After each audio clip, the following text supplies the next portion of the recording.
여러분은 누군가로부터 축복을 받으며 살고 있습니까? 아멘이십니까? 하나님께서 태초에 인간을 지으시고 복을 주셨습니다. 그 복은 바로 창세기 1장 28절에 나옵니다. 생육하고 번성하여 땅에 충만하라. 땅을 정복하라. 그리고 바다의 물고기와 하늘의 새와 땅에 움직이는 모든 생물을 다스리라 라는 복이었습니다. 이 생육하라는 파라라는 히브리어는 열매를 맺고 결실이 풍부한 삶입니다. 즉 자녀의 형통함을 이야기합니다. 그리고 번성이라는 라바라는 단어는 많이 취하다라는 것인데 재물의 풍성함을 뜻하죠. 땅이 충만하다라는 이 마레라는 단어는 곡식과 가축이 넘쳐나는 곧 나의 지경이 형통한 것입니다. 그리고 정복 카바시라는 단어는 복종시키다라는 것인데 나의 대적을 물리치는 것입니다. 그리고 다스리라라는 라다는 만물을 통치하다 곧 권세의 영광입니다. 하나님께서는 이러한 복들을 우리에게 주시기를 원하셨는데 이 인간이 죄 때문에 이 모든 것을 다 잃어버렸습니다. 그것을 안타깝게 여기신 하나님께서는 그 잃어버린 복을 회복시키기 위해서 우리에게 율법과 계명을 주셨습니다. 그리고 그것을 잘 지켜 행하는 자는 복을 받을 것이요 그것을 지켜 행하지 않고 하나님의 말씀에 벗어나는 자는 저주를 받을 것이라고 하셨습니다. 하나님 보시기에 복을 주고 싶은 사람이 있습니다. 그런데 그것은 전적으로 하나님의 택하심에 있습니다. 아브라함을 택하시고 갈대아 우르에서 불러내신 하나님께서는 가나안 땅을 그에게 보이시면서 이 땅을 너희 후손들에게 주리라고 약속하셨습니다. 그리고 그 후로 약 500년이 지난 후에 하나님께서는 그의 후손인 야곱의 12아들 즉 이스라엘 12지파들을 애굽에서 불러내어 가나안 땅을 차지하게 하십니다. 모세와 함께 40년 동안 광야를 돌았고 또 여호수아를 중심으로 가나안 땅을 정복한 이스라엘 백성들 드디어 지파별로 땅을 분배를 받는데 가장 먼저 유다 지파가 그 땅을 받습니다. 그런데 특별히 그 유다 지파 중에 갈렙이라는 믿음의 사람은 예외적으로 자신이 정탐한 땅을 받았는데 그 땅이 바로 헤브론이었습니다. 45년 전 가데스 바니아에서 정탐을 위해 가나안 땅을 찾은 그 갈렙은 작정하여서 헤브론으로 갔을 것이라고 했습니다. 그 이유는 바로 그의 조상 에스가 받지 못한 그 하나님의 축복을 자신뿐만이 아니라 자신의 후손들도 받고 싶었던 것입니다.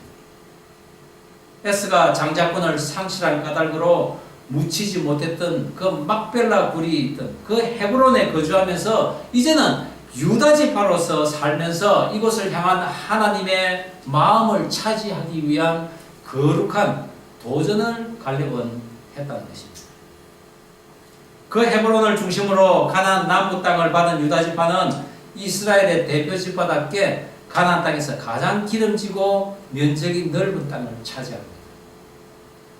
남쪽으로는 애굽 시내, 그리고 서쪽으로는 지중해, 동쪽으로는 사해, 그리고 북쪽으로는 예루살렘을 경계로 한 평야와 산지와 골짜기, 그리고 적의 공격에 방어 역할을 하는 이 광야까지 두루 포함한 광활한 지역이었습니다. 내 형제의 찬송이 될지라 라는 야곱의 축복대로 유다 지파는 그 땅에서 살아가면서 형제들의 찬송이 되고 원수의 목을 발로 밟으며 모든 민족들이 그 앞에 절을 하는 역사가 일어납니다. 오늘 저는 축복의 땅을 차지한 유다 지파가 어떻게 형제들의 찬송이 되는지 내 형제의 찬송이 될지라 라는 제목으로 여호수아서 15장을 살펴보면서 우리도 유다 지파와 같은 복이 임하기를 간절히 원합니다. 형제의 찬송이 되는 유다 지파 첫 번째는 풍요한 가운데에서도 깨어있는 삶을 살라고 하십니다.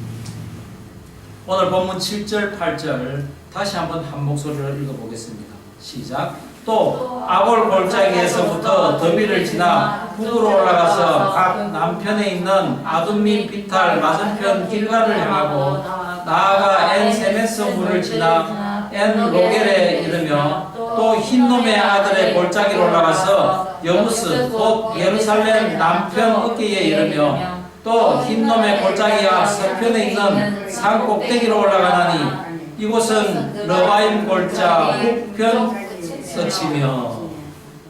오늘 본문에서 유다가 차지한 땅은 가나안 땅에서도 가장 숲과 목초지가 많고 그리고 물이 골고루 분포되어 있는 지역입니다. 대표적인 몇 곳을 살펴보면 남쪽 경계인 그 7개의 오아시스가 있는 부엘세바와 함께 바란 광야에서 지중해로 흘러가는 애굽 시내가 있습니다. 그곳은 물이 풍부한 까닭에 목초지와 농작물의 생산이 많은 곳입니다. 서편 경계는 지중해 연안과 더 넓은 곡창지대가 펼쳐져 있습니다. 동쪽은 요단강 하구에서부터 사해를 둘러싼 평야지대입니다. 또 넵도와 샘물은 예루살렘 북서쪽 약 48km 지점에 있는데 물이 많은 곳으로서 예루살렘 주변 곳곳에 깨끗한 물을 보낼 수 있을 만큼 물이 풍성한 곳이었습니다. 벳세메스가 있는데 그곳은 태양의 집이라는 의미로서 제사장의 성읍이 있는 곳입니다.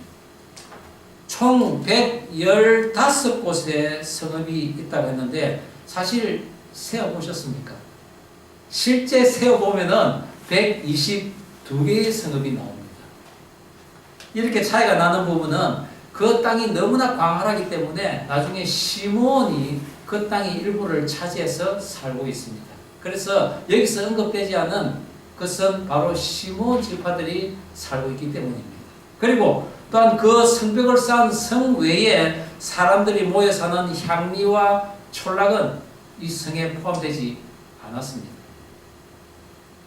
그렇다면 유다는 어떻게 이런 땅을 받을 수 있었을까요?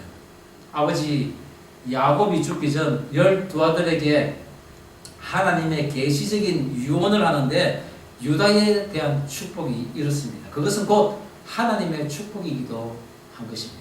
오늘 이 창세기 49장 8절에서 12절 말씀을 똑똑히 우리가 우리 입으로 고백을 하는 모습으로 읽으면 좋겠습니다. 왜냐하면 이 축복이 바로 오늘 나의 축복이 될 수 있기 때문입니다.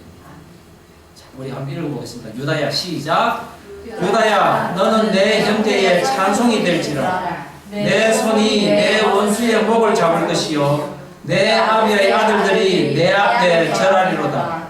유다는 사자 새끼로다. 내 아들아 너는 움킨 것을 짚고 올라갔도다. 그의 엎드리고 웅크림이 수사자 같고 암사자 같으니 누가 그를 범할 수 있으랴. 홀이 유다를 떠나지 아니하며 치리자의 지팡이가 그 발 사이에서 떠나지 아니하시기를 실로가 오시기까지 미치리니 그에게 모든 백성이 복종하리로다. 그의 나귀를 포도나무에 매며 그 암나귀 새끼를 아름다운 포도나무에 맬 것이며 또 그 옷을 포도주에 빨며 그 복장을 포도즙에 빨리로다. 그 눈은 포도주로 인하여 붉겠고 그 이는 우유로 인하여 희리로다. 과연 어떤 축복일까요? 성경에서 상대방을 제압하는 가장 강한 동물은 바로 사자입니다.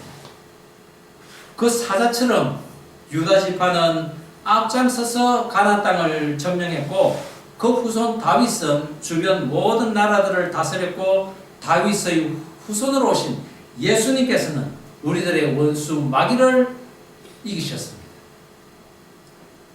곧 이 땅에서 하나님의 나라가 선포되기 위한 축복이 지금 이곳에 있는 것입니다. 이어서 홀과 치리자의 지팡이는 현실적인 왕권이 유다 지파에서 나온다는 것이며 그 나라는 실로 곧 메시아이신 예수 그리스도께서 오실 때까지 강성하다가 마침내 영원한 하나님의 나라가 이 땅에 세워질 때 메시아이신 그 예수님을 믿는 모든 성도들이 함께 왕노릇 하겠다는 것입니다. 나귀를 포도나무에 맨다고 했습니다. 전쟁 때는 말을 타지만은 평화 시에는 나귀를 탑니다. 그런데 그 나귀를 보통 타고 가다가 멈추었을 때는 길가에 나무에 메어 두었는데 오늘은 그 나귀를 포도나무에 메어 둔다고 합니다. 특별히 나귀 새끼는 아름다운 포도나무에 메어 둔다고 합니다. 나귀를 포도나무에 메어 두면 어떻겠습니까? 포도 다 따먹고 엉망으로 만들죠. 그런데 그 포도 열매를 나귀가 다 따먹을 정도로 여유 있다는 것입니다. 거기다가 포도즙으로 옷을 물들일 만큼 포도 소출이 풍성하다는 것이죠. 또한 우유를 마음껏 마실 수 있는, 그야말로 먹고 마시고 입을 것이 풍족한 태평성대의 세상이 된다는 것입니다. 이것이 바로 유다 지파가 누릴 복이었습니다. 저와 여러분이 이런 복을 받기를 원합니다. 우리 역사람에게 이렇게 축복하면 좋겠습니다. 유다와 같은 복을 받으십시오 라고 하면 좋겠습니다. 유다가 받은 복을 받으십시오. 아멘. 그렇다면 유다의 어떤 면이 그렇게 천지의 찬송을 받고 이렇게 큰 복을 받았을까 궁금합니다. 사실 유다는 야곱의 네 번째 아들로서 장자가 아니었습니다. 또한 후사를 잊지 못하고 있던 그 며느리에게 막내 아들을 허락하지 않은 관계로 창녀로 변장한 며느리에게 자신이 직접 들어가서 후사를 잇는 그런 부끄러운 그런 일을 당했습니다. 그러나 유다는 동생 요셉을 죽이려고 하는 많은 다른 그 형제들을 설득하여서 요셉을 노예로 팔므로써 요셉의 목숨을 구한 사람입니다. 또한 야곱의 마지막 그 라헬의 기억이라고 할 수 있는, 추억이라고 할 수 있는 그 베냐민이 볼모로 잡히자 유다가 자신의 목숨을 담보로 그 베냐민을 구해내는 그런 모습을 보입니다. 라헬과 그 자식 요셉과 베냐민 외에는 그 어떤 누구에게도 마음을 주지 않았던 야곱의 그 편견 속에서도 이 배가른 동생들 요셉과 베냐민을 구하기 위해서 자신의 목숨까지도 담보를 한 유다였습니다. 이런 유다를 알기에 형제들의 찬송이 될 것이라는 축복을 야곱이 할 수 있었던 것입니다. 물론 여기에는 하나님의 섭리가 있었기 때문에 언제 저나 여러분이 유다가 행한 그런 고귀한 희생을 한 적이 있는지 살펴보기를 원합니다. 형제나 동료들이 모함으로 인해서 죽을 위기에 있을 때 우리가 구해준 적이 있는지 말입니다. 아니면 무리들과 야합을 하여서 죄 없는 사람을 물 없는 그 웅덩이에 빠뜨리고 물도 주지 않고 떡도 주지 않고 그를 죽이는 일에 주동자로 또는 추종자로 아니면 방관자로 살아온 그런 경험은 없는지 말입니다. 살아오면서 의식하지도 못하고 깨닫지도 못하는 가운데 내 지경에서 악이 도모되고 있는 그런 날들이 있지는 않았는지 우리 자신을 한번 살펴보기를 원합니다. 저는 결혼하기 전에 아내에게 양해를 구했던 것이 있었는데 바로 50대에 홀로 된 어머니를 복양하는 것이었습니다. 그 당시 저는 회사 다니면서 또 대학원 공부를 하고 있었기에 부모 복양을 하기에는 경제적으로는 벅찼던 것입니다. 학자금, 또 집안의 또 저축, 또 어머니 복양 이런 모든 것이 힘들었는데 그것 때문에 은근히 아내의 그 맞벌이를 바랬는지도 모릅니다. 그리고 실제 그것이 큰 도움이 된 건 사실입니다. 어려운 형편 가운데서도 꼬박꼬박 그 생활비를 보내는 중에 해외 지사의 그 지사장 생활을 하면서 형편이 좋아져서 이제는 풍족하게 어머니에게 돈을 보낼 수 있었습니다. 그런데 모친은 그런 외아들 자랑에 시절 좋은 노년을 보낼 수가 있었던 것이죠. 저는 또한 그것이 제가 할 수 있는 최선의 선의요 효도라고 생각을 했습니다. 그래서 친지들에게 또 동네 사람들에게 면이 서는 그런 아들의 모습을 하고는 스스로 뿌듯한 감을 가지고 그렇게 살았던 것입니다. 그런데 회사를 그만두고 제가 시작한 여러 일들이 잘 안 되면서 모친에게 보냈던 그런 지원금을 줄이다가 미국으로 신학을 하러 오면서 무려 10년간 생활비를 보내드리지 못하는 그런 사태까지 이르게 되었습니다. 익숙치 못하는 그런 신학 공부 적응하느라 또 충분치 못한 돈으로 세 자녀와 함께한 그 한 가족이 살아가야 하는 그런 버거운 날들 속에서 그렇게 자랑스럽게 여기던 모친 봉양을 그만하지 못하고 있었던 것입니다.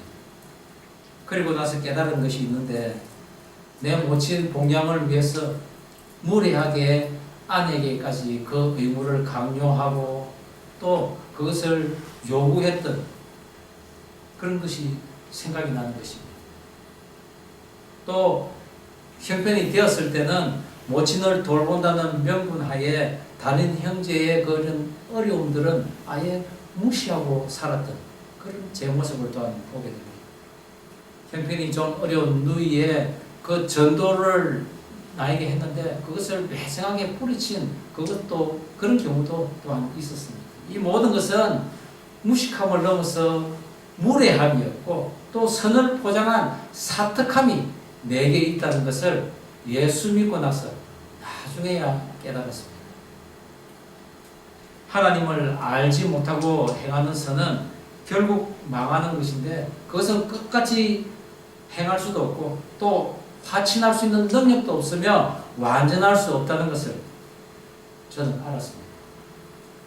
그와 마찬가지로 유다도 두 아들을 잃고 그리고 죽을 각오를 하면서 하나님의 말씀대로 행하는 그 이방 여인의 며느리 다말이 쌍둥이를 놓고 나서 그 이후에야 유다는 깨달았던 것입니다. 그래서 유다 지파는 그렇게 하나님의 말씀이 역사하는 간증 지파라고 할 수가 있습니다. 그런 유다 지파에게 하나님께서는 이렇게 기름진 땅을 너희가 받았음에도 불구하고 방심하지 말라는 경고 사인을 그들이 차지한 땅을 통해서 알게 하십니다. 몇 군데를 살펴보겠습니다. 아골 골짜기. 여리고 성은 온전히 하나님께 바친 성읍이었기에 어떤 것도 취하지 말고 다 불태우라고 했는데 유다 지파인 아간이 시날산의 외투와 은금을 훔쳐서 자기 장막에 감추다가 죽임을 당한 곳이 바로 이 아골 골짜기입니다. 또한 길갈은 하나님을 반역함으로써 광야 40년을 돌았는데 그것으로 인해서 하나님의 백성의 징표인 할례를 행하지 못한 그런 부끄러움과 수치스러움을 다 굴려보낸 것이 바로 길갈입니다. 흰놈의 골짜기가 있습니다. 예루살렘의 서쪽에서 남쪽으로 흐르는 골짜기로 이곳에서 가나안인들은 이방신 몰록을 섬기면서 인신 제사를 드리는 악을 저지른 곳으로서 너희들이 이방신에 빠지면은 이런 악한 일을 할 것이라는 경고성 지역이었습니다. 그러나 남유다 왕 아하스와 므낫세는 나중에 이곳에서 우상에게 제사를 지내며 자신들의 그 자녀를 불에 태우는 악행을 저지릅니다. 이사야는 이곳이 폐역한 자들의 시체가 누워있는 곳이 될 것이라고 하고 또 예레미야는 이곳을 살육의 골짜기라고 불렀습니다.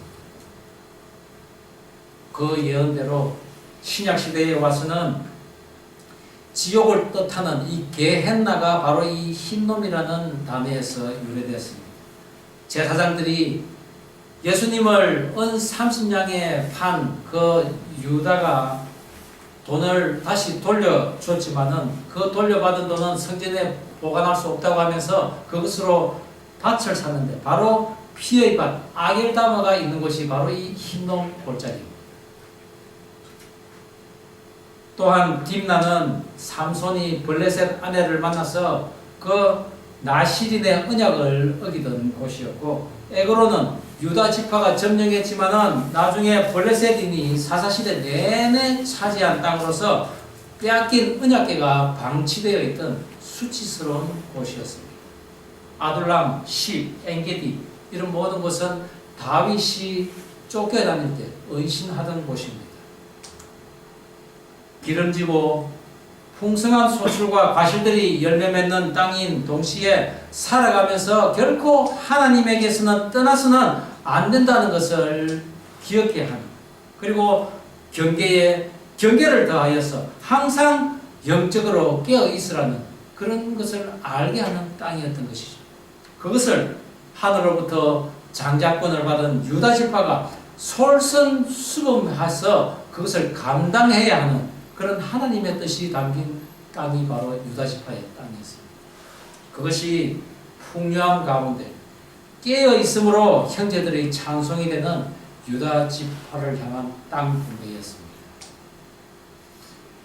저와 여러분이 내 지경에 양식이 넘쳐나고 또 기름지고 잘 익은 과실들이 풍성하게 되거나 설사 빈곤할 때라도 하나님께서 주신 그 말씀으로 나를 붙들어 매고 산다면은 이웃이 보이고 또 돌보아야 할 영혼들이 보이며 때로는 죽어가는 자에게 냉수 한 잔을 줌으로써 살리기도 하는 능력이 생기는 줄 믿으시기 바랍니다.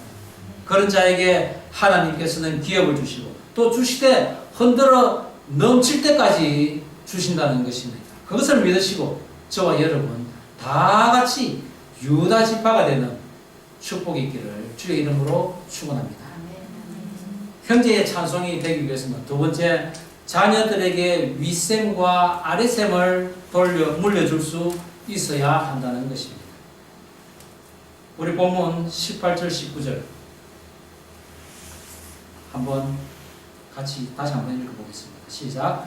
악사가 출고할 때에 그에게 청하여 자기 아비에게 밭을 구하자 하고 나귀에서 내림에 갈렙이 그에게 묻되 너가 무엇을 원하느냐? 가로되 내게 복을 주소서. 아버지께서 나를 남방 땅으로 보내시오니 샘물도 내게 주소서 하매 갈렙이 윗샘과 아랫샘을 그에게 주었더라. 유다 지파의 경계를 나누던 성경 기자는 갑자기 갈렙의 가족 이야기로 넘어갑니다. 유다 지파가 배정받은 땅들을 점령해 나가는 가운데 드빌 곧 기럇 세벨이라고 하는 그곳에 사는 거민들을 몰아내야 하는데 그곳은 아낙 자손 즉 거인족들이 살고 있는 곳입니다. 기럇 세벨은 책의 도시 또 기록의 도시라는 뜻을 가지고 있는데 아마 고대의 학문을 연구하던 그런 곳이기도 했던 것입니다. 지금까지 전쟁에 앞장섰던 갈렙은 이번에는 그의 후손들에게 기회를 줍니다. 저곳을 쳐서 함락시키는 자에게는 자기 딸 주겠다 라고 하자 그의 조카인 운니엘이 나서서 이 기럇세벨을 쳐서 함락시킵니다. 약속한 대로 딸 악사를 운니엘에게 주고 그들에게 내게 즉 남방의 땅으로 보냅니다. 이것은 가나안 땅에 세대 교체가 일어나고 그리고 자녀에 대한 유산을 상속하는 그런 것을 암시하는 대목입니다. 그런데 그들이 선물로 받은 이거 바짝 마른이라는 의미를 가진 네겝으로 가던 중에 갈렙의 딸 악사가 갈렙에게 내게 복을 주소서라고 하며 셈을 구합니다. 그 당시 셈은 큰 재산이었습니다. 과거 이삭이 가나안 남쪽 땅 그랄에 정착하며 농사를 짓고 소와 양들을 치며 큰 떼를 이루어서 거부가 되었었는데 이를 시기한 가나안 족속들이 그 땅에 와서 이삭의 우물을 흙으로 메워버립니다. 할 수 없이 이삭은 장막을 옮겼지만은 그곳에서 판 우물을 다시 그들이 와서 또 흙을 메꿔버리죠. 그런 일이 4번이나 계속되다가 결국은 한 곳에 정착해서 이제는 안정스럽게 가축을 또 키웁니다. 그만큼 우물과 가축을 치는 데는, 그리고 농사를 짓는 데는 필수 관계인 것이죠. 갈렙의 딸 악사는 그 사실을 잘 알고 그의 아버지 갈렙에게 셈을 달라고 했는데, 갈렙은 윗셈과 아랫셈을 주었다고 합니다. 한 개도 아니고 두 개씩 주었다는 것이죠. 이 윗셈과 아랫셈은 지리적으로는 높은 산지에 있는 셈이고 또 낮은 산지에 있는 그런 셈이라고도 할 수 있지만은, 거기에는 또한 영적인 의미가 있습니다. 오늘 갈렙의 딸 그 악사가 가는 그 땅들은 건조하고 메마른 땅이기에 반드시 하늘에서 이른 비와 늦은 비가 내림으로써 그 물을 저장할 수 있는 그런 곳이 되어야 한다는 것이죠. 윗셈에 물이 풍성하면은 아랫셈도 그 물을 받아서 자연히 풍성해지는 법입니다. 그래서 윗셈과 아랫셈에 물을 충분히 담을 수 있는데, 이것은 곧 하늘의 셈과 땅의 셈을 의미할 수 있습니다. 그것은 창세기 1장 7절 그리고 7장 11절 말씀에서 그런 것을 우리가 알 수 있습니다. 하나님이 궁창을 만드사 궁창 아래의 물과 궁창 위의 물로 나뉘게 하시니 그대로 되니라. 또 하나님의 심판이 있을 때 노아가 600세 되던 해 둘째 달 곧 그달 11의 날이라. 그날에 큰 기쁨의 샘들이 터지며 하늘의 창문들이 열려라고 하고 있습니다. 갈렙이 준 윗셈과 아랫셈은 하늘의 셈과 이 땅의 셈을 동시에 준 것인데, 만물을 창조하시고 풍성케 하시고 운영하시는 그 하나님을 구하는 자에게 마땅히 준 것임을 우리는 알아야 할 것입니다. 모세는 여호수아에게 안수하여서 한 나라를 이끄는 권세를 부여했고, 또 그 여호수아는 그의 믿음에 인정된 갈렙에게 헤브론을 부여했으며, 이 갈렙은 그의 딸의 그 요청을 허락하여서 윗셈과 아랫셈, 즉 하나님의 선물을 수여한 것입니다. 이것은 오직 하나님의 외아들 예수님만 받을 능력이었는데, 당신의 율법과 계명을 생명으로 여기며 사는 자들에게는 누구나 받을 수 있음을 보이신 하늘의 능력의 스토리라는 것입니다. 이 세상의 땅은 모두가 메마르고 그리고 척박한 땅입니다. 그래서 이 땅에는 반드시 생명수가 필요합니다. 그래서 하나님께서는 적당한 때 적절하게 모든 인간에게 주시는 일반 은총으로 또 살게 하셨는데, 많은 부류가 하나님의 진노의 날에는 땅속 깊은 샘물을 터뜨리고 하늘의 궁창의 물을 쏟아 부으심으로 인해 일반 은총에도 덜지 못하는 사람들이 많다는 것입니다. 그래서 우리는 하늘로부터 내려오는 그런 축복을 반드시 받아야 합니다. 우리가 하늘로부터 받는 생명수는 무엇입니까? 바로 예수 그리스도십니다. 영원히 마르지 않는 샘물 말입니다. 오늘 믿음의 사람 갈렙의 딸 악사는 하나님의 그 윗셈과 예수님의 성령으로 오실 아랫셈을 얻는 특별 은총을 받은 지혜와 축복의 여인이었습니다. 기성세대들이 바른 신앙관을 가져야 하는 이유는, 이렇게 바른 믿음을 가진 딸과 아들들이 준비됨으로써 복음의 바톤을 넘겨주며 생명의 계수가 계속되어야 함을 보여주고 있는 것입니다. 후손들에게 물려줄 기업에 대한 모든 준비가 끝나고 난 다음에 유다 지파가 차지할 온 성읍이 나오는데, 그것은 우리가 우리 후손들에게 물려주어야 할, 안전하게 물려주어야 할 성읍들인 것입니다. 그러나 그것을 지키는 것은 결코 쉬운 일이 아닙니다. 앞으로 후손들이 그들이 손으로 몰아내야 할 적들이 그 땅에 남아있다는 것입니다. 그것이 바로 오늘 15장 마지막 절입니다. 예루살렘 성읍입니다.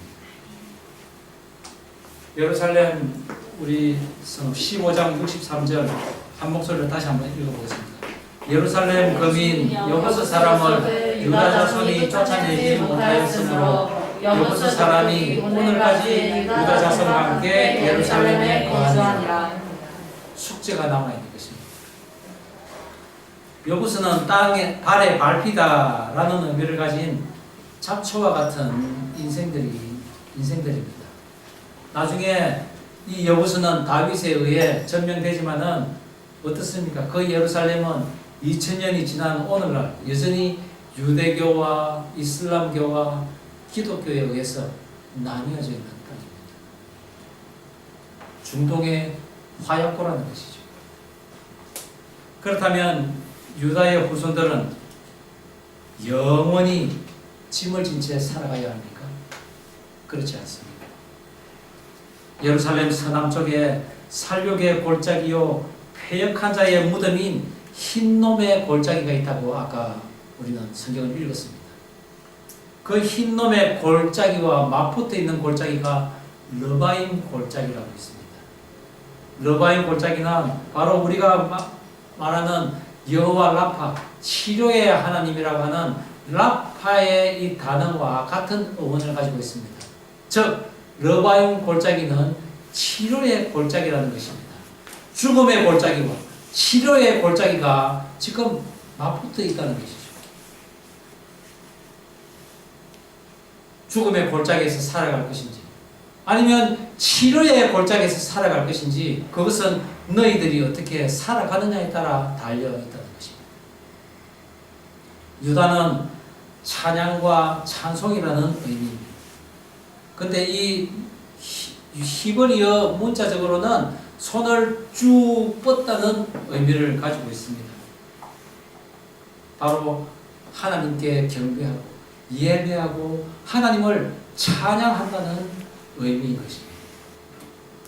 내가 생명을 담보하면서까지 말씀의 인생을 산다면 하나님을 경배하고 하나님을 예배하고 하나님을 찬양하는 삶을 산다면 인간의 부족한 것들을 완전한 선으로 이루신 그 예수님으로 말미암아 우리는 죽지 않을 것이요 또 기름진 땅을 차지할 것이요 하늘의 위셈과 이 땅의 아래셈을 또한 나도 차지하고 그것을 나의 후손들에게 선물로 물려줄 능력까지 갖춘다는 것을 믿음으로 믿으시기 바랍니다. 그리할 때 나 또한 하나님의 축복 가운데서 살아갈 것이요 나의 후손들도 그런 믿음의 축복 가운데서 살아가는 유다 지파가 다 된다는 것입니다. 그것이 바로 저와 여러분이 받을 축복인 줄 믿으시기 바랍니다. 기도하시겠습니다. 우리 이 시간 기도할 때 그렇습니다. 하나님 형제의 찬송이 되는 그런 유다 지파가 바로 제가 되게 하여 주시옵소서. 기도하면 좋겠습니다. 풍요한 가운데서도 늘 영적으로 깨어있는 삶을 살게 하시고 나의 희생으로 인해 남의 생명을 살리는 그런 인생 살게 하여 주시옵소서. 라고 우리가 기도하면 좋겠습니다. 우리가 세상 살아가면서 곳곳에 아골 골짜기와 같은 곳이 있습니다. 흰놈의 골짜기 같은 곳이 있습니다. 그러나 그곳에서 나올 수 있도록 주님 나를 인도하여 주옵소서. 이 시간 기도하면 좋겠습니다. 또한 그런 인생 살 때 나뿐만 아니라 나의 자녀들에게도 하늘의 그 위셈과 이 땅의 아래셈을 같이 물려줄 수 있는 그런 축복 있는 삶을 살게 해달라고 우리가 기도하면 좋겠습니다. 우리 다 같이 통성으로 기도하시겠습니다. 하나님 아버지 주신 말씀 가슴에 담습니다. 그렇습니다. 우리가 형제의 찬송이 되는 그런 지파의 모습을 살기를 풍요한 가운데서도 언제나 깨어있는 그런 삶을 살게 하여 주시옵소서. 남의 생명을 살린 뒤에 나가 희생할 수 있는 그런 용기도 주시고 은혜를 있게 하여 주옵소서. 하나님을 떠나서는 올바른 삶을 결코 살 수 없다는 것을 명심하게 하시고 나의 인생 살아가면서 아골 골짜기 흰놈의 골짜기들이 있다 할지라도 그곳에서 나와서 르바임 골짜기 치료의 골짜기에서 살아갈 수 있는 그런 은혜가 있게 하여 주옵소서. 나뿐만 아니라 나의 자녀들에게도 윗셈과 아랫셈을 물려줄 수 있는 그런 은혜가 있게 하옵소서. 무엇보다도 이 땅의 재물보다도 하늘로부터 내려오는 생명수 예수 그리스도를 물려줄 수 있는 그런 축복된 삶을 살게 하여 주시옵소서. 감사드리며 예수님 이름으로 기도드립니다. 아멘.